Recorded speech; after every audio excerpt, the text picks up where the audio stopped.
Dalam kerajaan Mataram kuno yang legendaris, ada satu dinasti yang mendominasi panggung sejarah, Wangsa Sailendra. Namun, seperti banyak babak sejarah kuno, cerita asal-usul dan perjalanan mereka menjadi teka-teki yang menarik. Selama beberapa waktu, pandangan yang dominan adalah bahwa kerajaan Medang, juga dikenal sebagai Mataram kuno, diperintah oleh dua wangsa yang berbeda, Wangsa Sailendra, yang beragama Buddha, dan Wangsa Sanjaya, yang menganut Hindu Siwa. Teori ini pertama kali diperkenalkan oleh sejarawan Bose pada awal era Mataram kuno. Wangsa Sailendra tampak mendominasi Jawa Tengah, meskipun kedua dinasti ini memiliki pengaruh yang saling memengaruhi, persaingan antara mereka tetap menjadi misteri.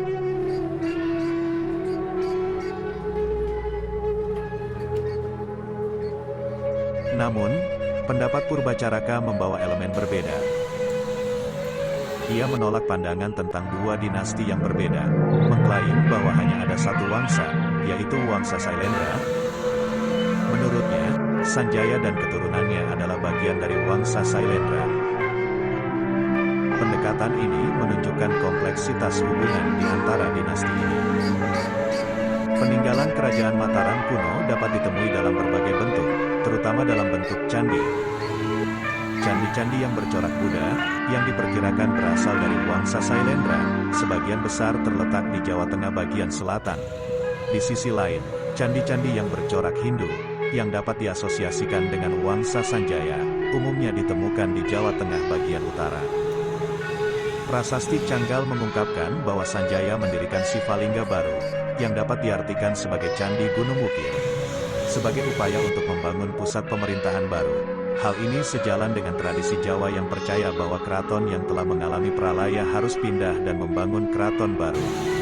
Namun, meskipun pusat pemerintahan dipindahkan, Wangsa Sailendra tetap berkuasa, menunjukkan kontinuitas dalam dinasti ini.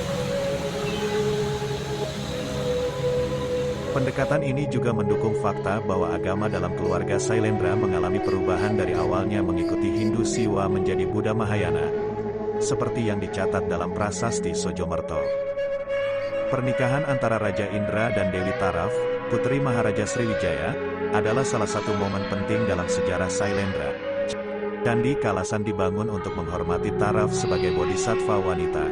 Pada tahun 790, Sailendra menaklukkan dan menguasai wilayah Chenla, Kamboja Selatan, untuk beberapa tahun. Pencapaian terbesar Wangsa Sailendra adalah pembangunan Candi Borobudur. Dibangun pada masa pemerintahan Raja Samaratungga, Borobudur menjadi monumen Buddha terbesar di dunia dan menjadi salah satu kebanggaan Indonesia, dari hasil pernikahan Raja Samaratungga dan Dewi Taraf. Mereka memiliki dua anak, Pramudawardhani dan Balaputra Dewa. Balaputra kemudian memerintah di Sriwijaya, menunjukkan bahwa Wangsa Sailendra tidak hanya berkuasa di Medang, tetapi juga di wilayah lain. Ketika kita memasuki lorong-lorong sejarah Nusantara, kita menemui kisah menarik tentang kekuasaan dan perubahan agama yang membingungkan dari dinasti Sailendra di Jawa Tengah. Sejarawan telah lama berdebat tentang berakhirnya kekuasaan mereka, dan sejumlah pandangan yang berbeda telah muncul. Salah satu pendekatan yang dominan selama ini adalah pandangan tentang dualitas dinasti Sailendra dan Sanjaya. Ini adalah pandangan yang diperjuangkan oleh sejarawan seperti Dr. Bose dan Munoz. Mereka percaya bahwa dua wangsa berbeda ini, dengan keyakinan agama yang berlawanan, Sailendra penganut Buddha dan Sanjaya Hindu aliran Siwa, bersaing memperebutkan kekuasaan di Jawa Tengah. Namun, ketidakstabilan yang muncul akibat ketimpangan ekonomi dan perbedaan agama antara Sailendra dan rakyat Hindu Siwa menjadi faktor utama dalam kejatuhan Sailendra. Pendekatan Munoz membawa aspek pernikahan dalam permainan politik. Raja Samaratungga memutuskan untuk mempersolid posisinya dengan menikahkan putrinya, Pramudawardhani, dengan Rakai Pikatan, yang merupakan anggota Wangsa Sanjaya. Ini memperkuat pengaruh Sanjaya yang bercorak Hindu Siwa di Mataram dan menggantikan pengaruh Buddha Sailendra. Rakai Pikatan bahkan menyerang Balaputra Dewa, saudara Pramudawardhani, yang kemungkinan adalah salah satu faktor penyeimbang Sailendra dalam perebutan kekuasaan. Kisah kelam Wangsa Sailendra mencapai puncaknya ketika Balaputra Dewa melarikan diri ke Suwarnadwipa, Sumatera, negeri asal ibunya. Setelah kehilangan kekuasaan di Jawa Tengah, ini diikuti oleh kebangkitan dinasti baru di Jawa Barat. Kerajaan Banten, Girang, temuan arca-arca bergaya Jawa Tengahan di Gunung Pulasari, Banten, Girang, memberikan bukti akan eksodus ini.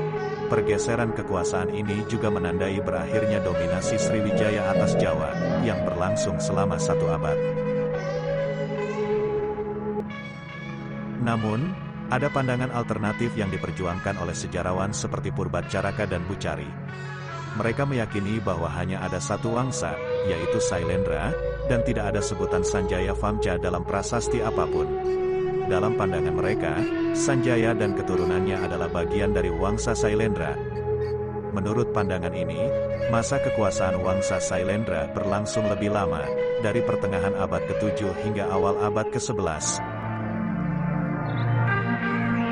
dan meluas dari Jawa Tengah hingga Sumatera. Yang pasti, sejarah Wangsa Sailendra adalah narasi yang penuh warna dan kompleksitas. Persekutuan dan hubungan pernikahan antara Sriwijaya dan Sailendra adalah salah satu elemen penting dalam perjalanan mereka. Ini memungkinkan bergabungnya dua keluarga kerajaan, dengan Wangsa Sailendra yang akhirnya berkuasa di dua kerajaan sekaligus, Mataram di Jawa Tengah dan Sriwijaya di Sumatera. Dalam lorong waktu yang berliku ini, cerita Wangsa Sailendra terus mempesona kita dengan teka-teki dan makna yang menantang.